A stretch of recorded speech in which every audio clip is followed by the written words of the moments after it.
Voy a responder para hacerlo más dinámico algunas preguntas. Vamos a empezar por la primera, la más básica, ¿qué es la lipoproteína A? La LPA es una partícula que es similar básicamente al colesterol LDL, pero característicamente tiene acoplada una apolipoproteína específica, que también se llama pequeña a, de manera covalente a la ApoB. Tiene una estructura llamativamente similar al plasminógeno, por eso puede tener una propiedad protrombótica. Y tiene algo muy particular, que es una de las pocas partículas que carga fosfolípidos oxidados. Eso genera inflamación y por lo tanto es proaterogénica. Y algo que es muy importante comprender en cuanto a la estructura, que es la apolipoproteína pequeña a, tiene una serie de estructuras que se llaman Kringle, que simulan a una tipo factura que hay en Dinamarca, que tiene esa forma circular. Y el Kringle en el ser humano tiene dos variantes, que es el Kringle 4 y el 5. O sea, en otras especies hay más cantidad de Kringles. Ahora, el 4, a su vez, tiene distintas variantes, que va del 1 al 10, y característicamente el Kringle 4.2 puede tener varias copias que pueden oscilar entre 2 y 40 repeticiones. Estos son los Kringles. ¿Y por qué es importante entender esto? Porque esta variación en la cantidad de Kringle 4 tipo 2 hace que cada uno de nosotros tiene distintos valores diferentes de LPA, que se llama característicamente una medición de masa de LPA. Eso igual lo vamos a discutir próximamente. Y otra cosa que es fundamental es esto que voy a mostrar ahora. Casualmente, todo el mecanismo proaterogénico LPA no está en el Kringle 4.2. De eso genera una confusión, sino que está en el Kringle 4.5 al 10 y en el 5. Ahí están los mecanismos de activación proaterogénicos, por lo tanto se puede dar, y eso lo vamos a ver en las próximas diapositivas, cierta respuesta heterogénea, donde hay personas que tienen lipoproteína A muy elevada y no tienen el riesgo aumentado porque tienen elevado lo que es la masa, que es el Kringle 4.2. Vamos a hablar sobre la distribución poblacional. En general no hablamos de valores, sino hablamos de valores asociados a riesgo cardiovascular y característicamente en miligramos por decilitro se considera un valor normal o de bajo riesgo menos de 30, riesgo intermedio 30 a 50 y riesgo elevado más de 50, que es equivalente aproximadamente a 125 milimoles.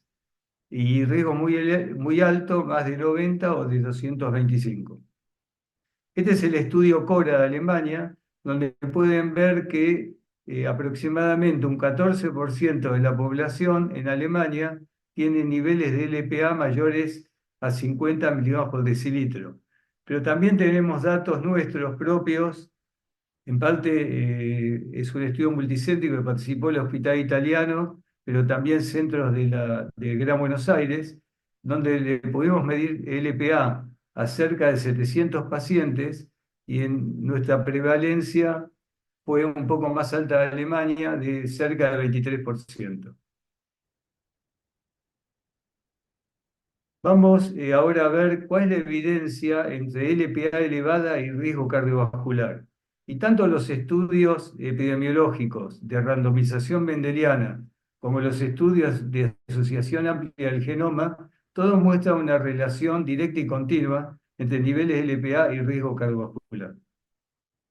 Estos son datos del Biobank británico, donde en una base de datos muy amplia de pacientes, ellos vieron en tres categorías de riesgo, calculado por score convencional, como es el Framingham, cuánto agregaba la LPA. Y ustedes ven que la LPA elevada, independientemente del nivel o del riesgo basal, agrega riesgo significativamente adicional. Por lo tanto, hoy en este nivel de conocimiento, cuando calculamos el riesgo cardiovascular, siempre sería conveniente agregar la información que brinda el nivel de LPA plasmático.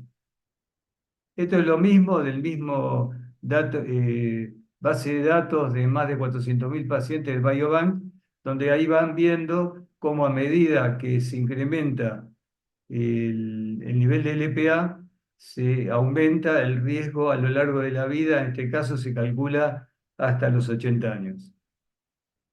Y es importante saber que la LPA elevada no solamente se asocia a MACE, o sea, eventos cardiovasculares, sino también a estenosis valvular aórtica, a stroke isquémico y a insuficiencia cardíaca.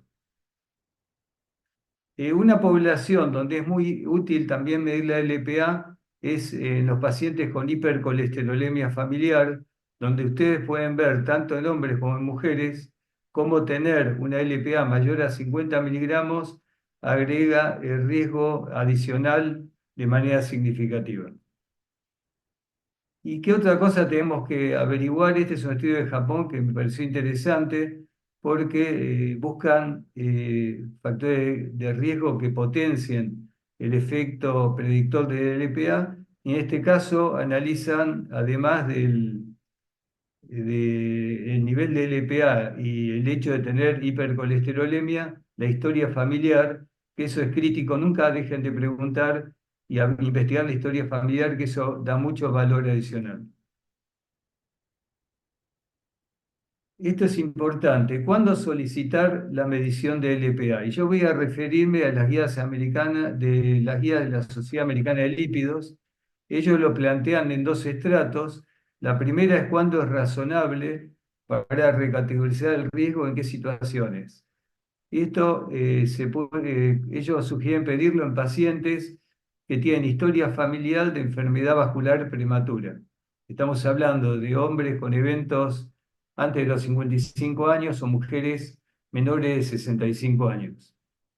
Por supuesto, en individuos con enfermedad cardiovascular prematura, en ausencia de factores de riesgo tradicionales, individuos con hipercolesterolemia familiar severa, o sea, más de 190 miligramos, o sospecha de hipercolesterolemia familiar, en base al estudio que mostré previamente.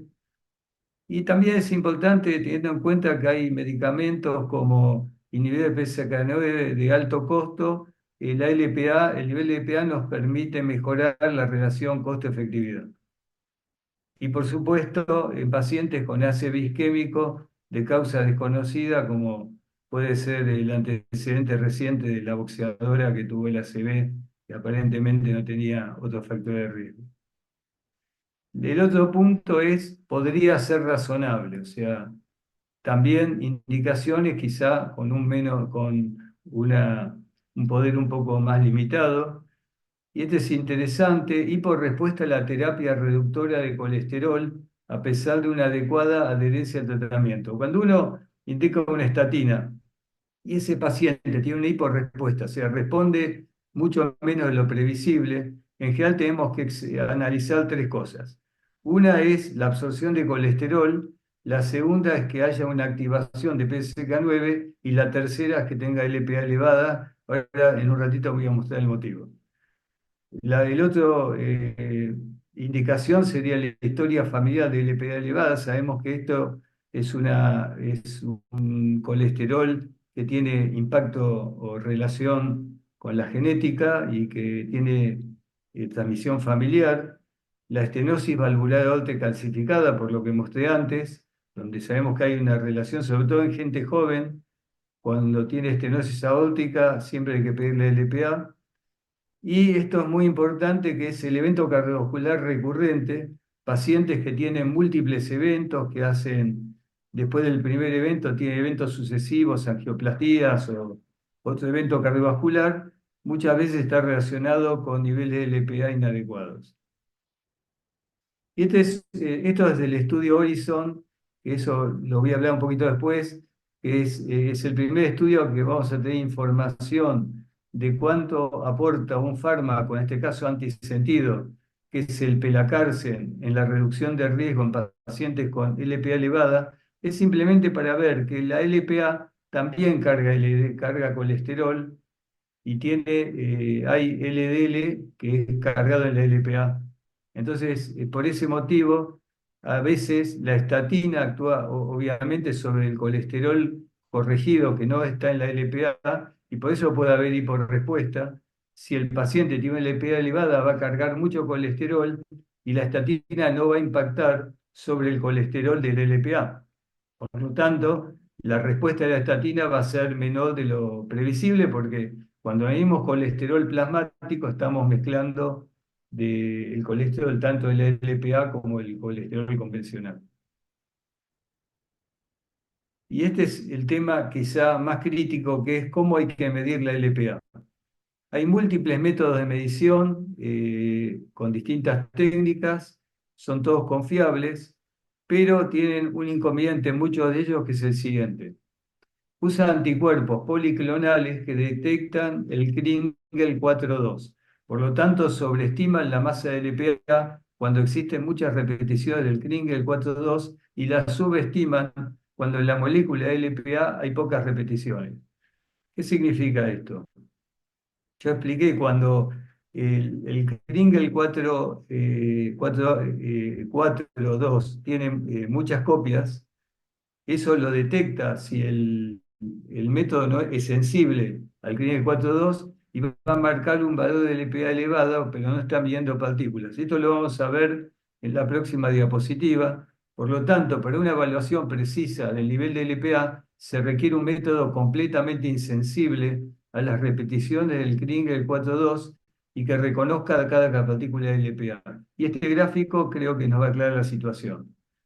Nosotros podemos tener, midiendo en miligramos por decilitro, que ahí medimos masa, estos dos pacientes que ustedes ven que tienen una cantidad de partículas muy diferentes, sin embargo, la masa es la misma porque la sumatoria del Kringle 4.2 es idéntico en el paciente de la izquierda que el de la derecha. Ahora, si usamos un método insensible, midiendo en milimoles por litro, puede pasar esto, que lo que va a medir el método es partículas, por lo tanto el paciente de la izquierda tiene casi el doble de partículas que el de la derecha y por lo tanto su riesgo cardiovascular va a ser más elevado. De todas maneras, en el hospital se mide en miligramos por decilitro y no lo vamos a desechar. Es un método que sigue teniendo valor, quizá un poco menor que la posibilidad de medirlo en milimoles por litro. ¿Cómo podemos aplicar estos conocimientos en la recategorización de riesgo en pacientes en prevención primaria? Y vuelvo a este estudio que está muy similar a lo que mostré en hipercolesterolemia familiar. La historia familiar sumada a una LPA elevada reclasifican y le agregan mucho valor adicional al valor predictivo adicional.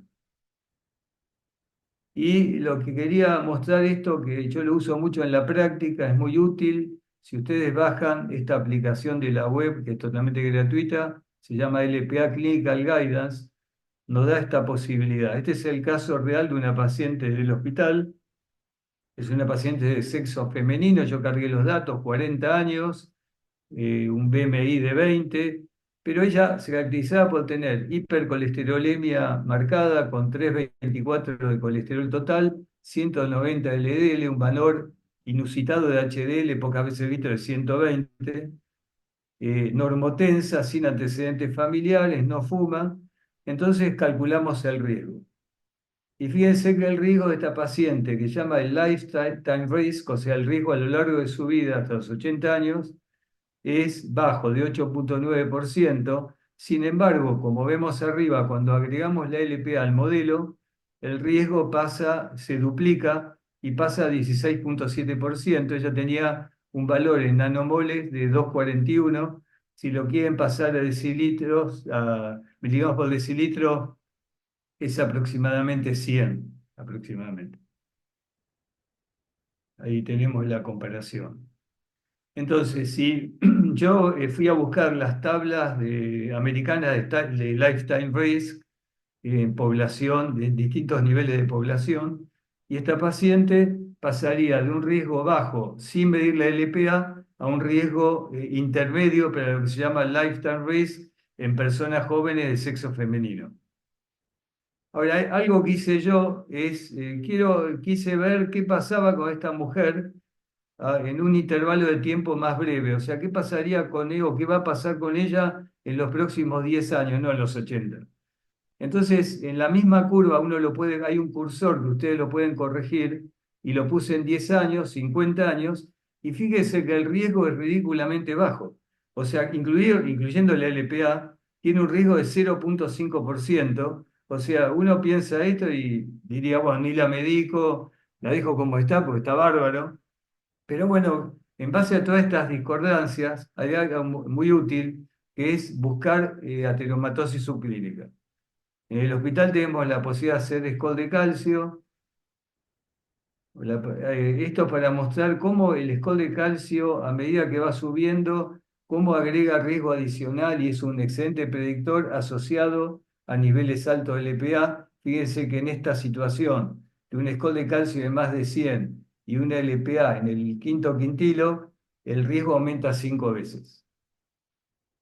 Y esta es una base de datos mía con Walter del hospital. Esto no está publicado desde hace un tiempo atrás.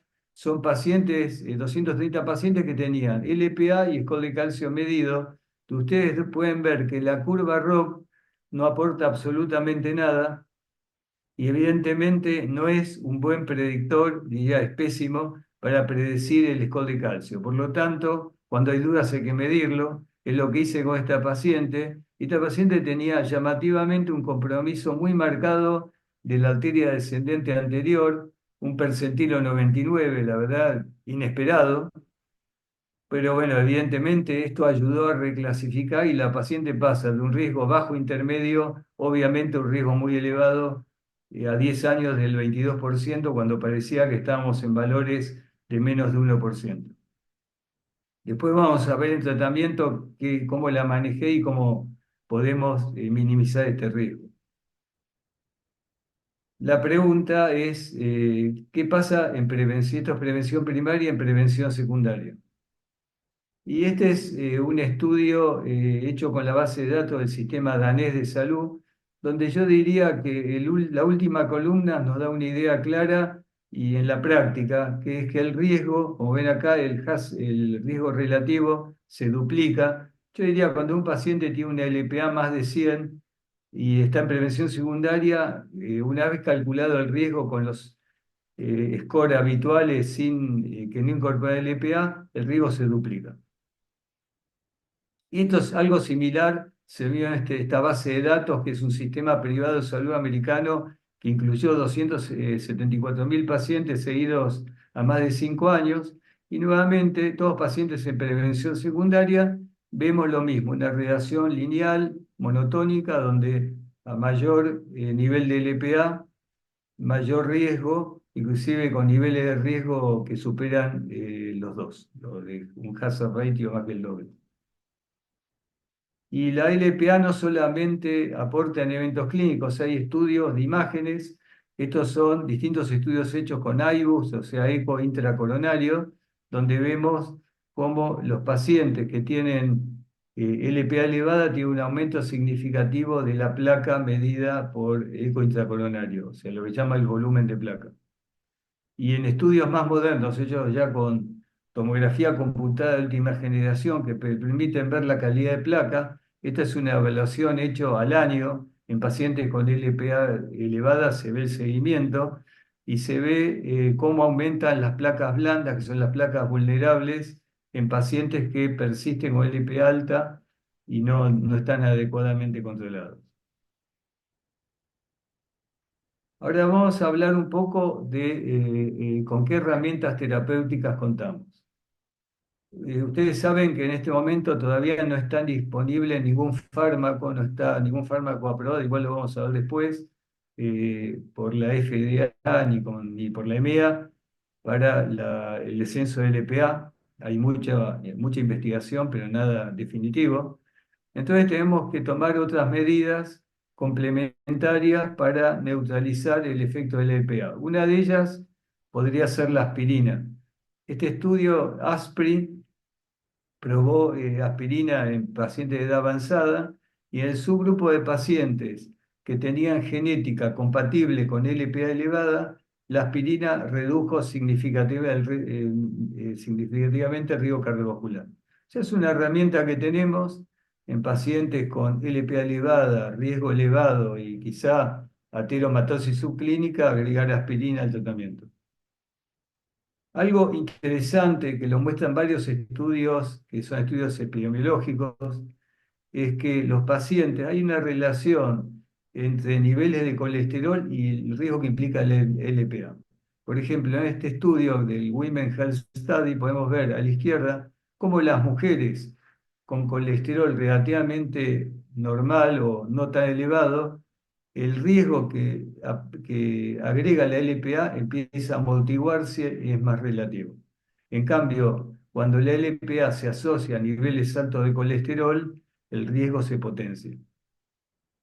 Y este es también la base de datos de Dinamarca, del Copenhagen City Heart Study, donde vemos lo mismo. A medida, estas son distintos niveles, dos relaciones de distintos niveles de LPA, percentilo arriba de 80 y menos de 80, donde podemos ver cómo a medida que el nivel de colesterol plasmático, en este caso LDL, llega a niveles bajos, el riesgo del LPA se va perdiendo. Y bueno, es una herramienta importante y esta herramienta, como vamos a ver, se aplicó en la aplicación de Clinical Guidance. Ustedes lo van a ver, esta es mi paciente. Entonces yo interrogué cuánto habría que bajar. Obviamente todo esto es inferido. ¿Cuánto habría que bajar el colesterol LDL para neutralizar el riesgo agregado por la LPA? Y en este caso, la base de datos sugiere un valor de 55. Cuando uno baja 55, las curvas se igualan y la paciente pareciera que recupera el riesgo que tenía previamente sin la LPA elevada. Es relativo, pero o sea, el concepto es que debemos controlar también todos los factores de riesgo, en este caso la paciente da normotensa, pero si el paciente es hipertenso, también tenemos que ser un poco agresivos con el tratamiento de la hipertensión arterial. Ahora, vamos a hablar un poco del tratamiento y con qué contamos ahora. ¿Qué pasa con las estatinas y la LPA? Hay varios estudios que sugieren que la estatina podría subir la LPA. Yo voy a mostrar ahora un metaanálisis que, por lo menos en los estudios incluidos, no hay un aumento significativo. Habría una explicación, parte de la LPA es, participan también los receptores LDL en la incorporación al hepatocito, y podría haber una competencia entre la estatina y la LPA por los transportadores. Y es como que esa es una explicación del doctor Simicas de San Diego, que él es el investigador principal del fármaco para el LPA, donde él dio esta explicación que puede ser que la estatina un poco desplace el LPA de los receptores y eso generaría un aumento del LPA con la estatina. Sin embargo, el metaanálisis que comenté no lo corrobora porque se observó un aumento no significativo, nada, de un poquito más de 1 miligramo. Así es un tema todavía de debate. Ahora, desde el punto de vista del análisis de los estudios de randomización mendeliana, esto es una inferencia. Ustedes recuerden que para bajar el colesterol, para bajar el riesgo cardiovascular por cada milimol o 40 miligramos de colesterol LDL, el riesgo baja aproximadamente 22 a 23%. La diferencia que hizo el doctor Férez, usando los datos del Biobank inglés y también datos de randomización mendeliana, que para que lograr el mismo efecto beneficioso, habría que bajar 100 miligramos la LPA. Y esto puede ser cierto porque los estudios con niacina, que era el único fármaco que disponíamos para bajar la EPA, fracasaron porque la reducción del EPA fue mucho menor, no más de un 15-20%. O sea que esto lo vamos a ver recién con los estudios que están en curso. Una herramienta que contamos ahora terapéutica para bajar la LPA son los inhibidores de PCSK9. Este es el estudio Fourier donde con evolocumab se logró una reducción de LPA de aproximadamente 27%. Pero hay algo interesante, es que como en todo en medicina, no todos los pacientes responden igual, y hay un grupo de pacientes que puede responder más del 50%, y hay un pequeño grupo que puede responder más del 70%. Entonces, si el paciente tiene eventos recurrentes y tiene la posibilidad económica de pagar este fármaco, no hay que guiarse por el 27%, hay que probarlo y vamos a ver que hay distintas respuestas. Y como se ve en el gráfico a la derecha, el paciente que más se beneficia con anticuerpos monoclonales, como el evolocumab, son los pacientes que tienen LPA elevada asociada, perdón, que tienen colesterol relativamente elevado asociado a LPA elevado.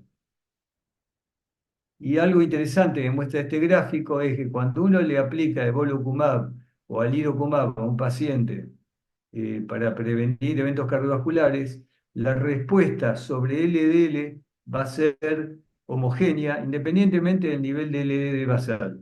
Siempre va a ser una reducción relativa similar, pero va a ser diferente en el LPA. Cuanto más LPA o un nivel más elevado tiene el paciente, va a ser mejor la respuesta reductora de LPA del anticuerpo monoclonal. Esta es una inferencia, es un análisis estadístico, matemático, hecho con alirocumab, el estudio Odyssey Outcomes, donde se ve que los pacientes que más responden con un anticuerpo monoclonal a la reducción del EPA, eso agregaría un riesgo adicional. O sea que ellos consideran que parte del riesgo de beneficio cardiovascular sería un 27% por reducción del EPA.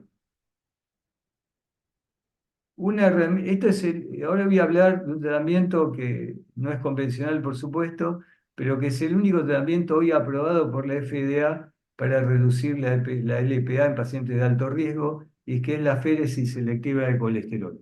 Esto se basa mucho en este estudio hecho en Alemania, que es un estudio sin grupo placebo, es el seguimiento del propio paciente, donde pacientes que tenían eventos recurrentes y LPA elevada y fueron tratados con aféresis de colesterol, estos pacientes redujeron dramáticamente los episodios recurrentes.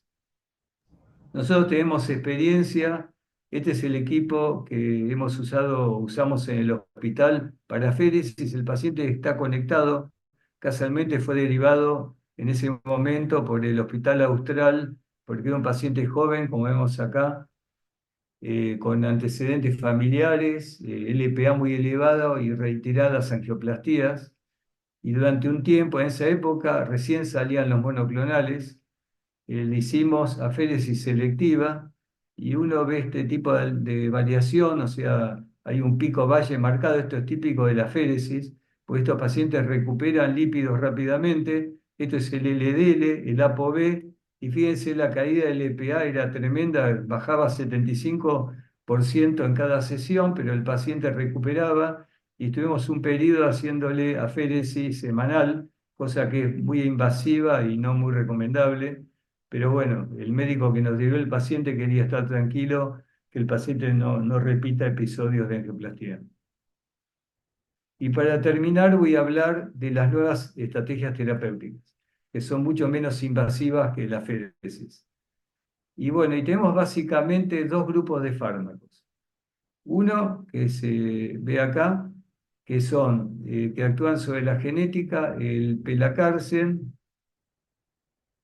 olpasiran, lepodisiran y serlasiran. El primero es un antisentido, esos dos tres son RNA pequeño de interferencia, parecidos al inclisiran.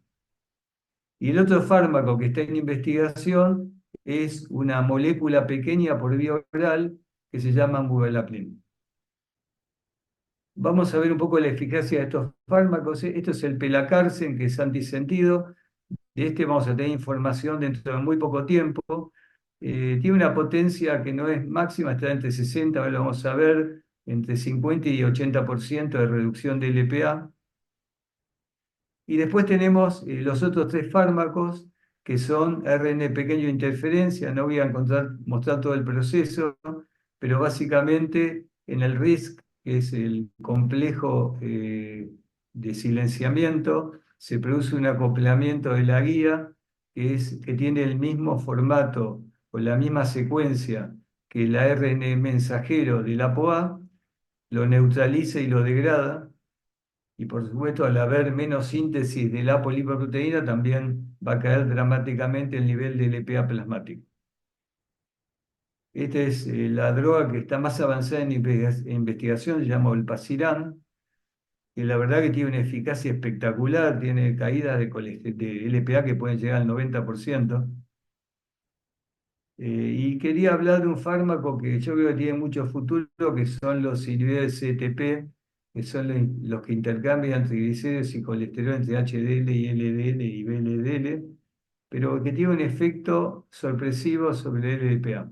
Este es el primer estudio con anacetrapib, que es un inhibidor de CETP que demostró reducción de riesgo cardiovascular, pero por algunas razones que no voy a explicar, Merck decidió no lanzarlo al mercado. Pero lo interesante es que el riesgo en el grupo que tenía además LPA elevada fue no de 7%, sino de 15%. Había algo que insinuaba que los inhibidores de CETP podían favorecer a estos pacientes.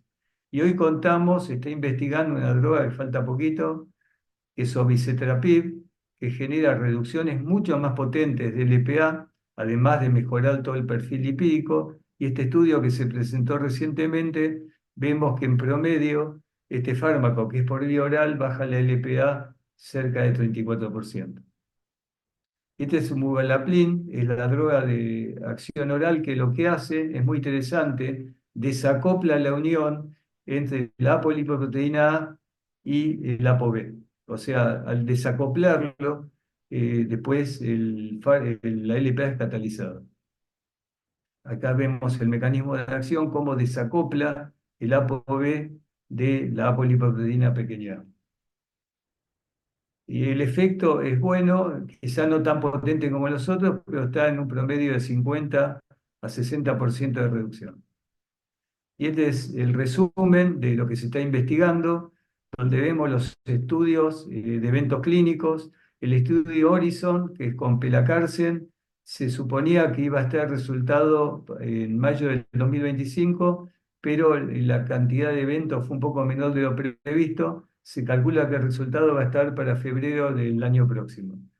Un estudio que está muy avanzado, también el Ocean, con Olpasiran, que se estima para fines del año que viene el resultado de eventos clínicos, y los otros estudios están en etapas más primitivas de investigación.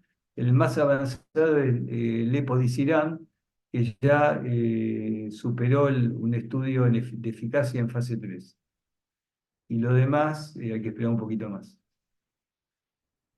Bueno, para terminar, las conclusiones, los niveles de LPA están determinados genéticamente y se transmiten a la familia. La LPA es la única lipoproteína de la familia ApoB con propiedades proinflamatorias, proaterogénicas y probablemente protrombóticas. Los estudios observacionales, epidemiológicos y genéticos demostraron que niveles de LPA son un factor de riesgo causal e independiente de enfermedad cardiovascular. Los pacientes con enfermedad cardiovascular y LPA elevada pueden desarrollar progresión rápida e incremento de placas vulnerables asociado a eventos recurrentes. Y finalmente, los inhibidores de PCSK9 tienen un efecto modesto sobre los niveles de LPA, salvo lo que expliqué, que hay algo, como siempre, algunos pacientes con hiperrespuesta. Los fármacos específicos están en diferentes fases de investigación y hoy la única terapia aprobada por la FDA es la féresis selectiva de LDL. Bueno, con esto terminamos y no sé si hay un espacio de preguntas. Muchas gracias, Daniel. Muy interesante la charla. No sé si tenemos preguntas en forma virtual. Yo te quería preguntar, mostraste algunos trabajos hacia el final. Estamos todavía, entiendo que con estos fármacos no me refiero a los inhibidores PCSK9, que sí hay Bien. grandes trabajos con outcome clínicos. En estos últimos, con los ARN antisentido o ARN de transferencia o de pequeñas moléculas, los ensayos están con outcome, digamos, de niveles de colesterol, niveles de LPA, niveles de LDL, o hay ya ensayos que incluyen puntos finales clínicos, mortalidad, eventos No, cardiovasculares. no, bueno, ahora vi bien la pregunta. O sea, todos los estudios de eficacia en fase 2, fase 3, ya fueron superados y todos demostraron eficacia y seguridad.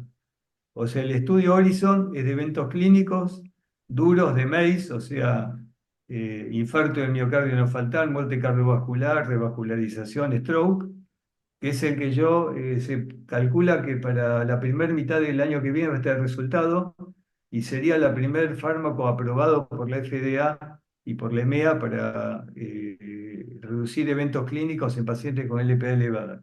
El otro estudio, el Ocean con olpasiran, también es de eventos clínicos y se calcula que en un año y medio va a estar el resultado.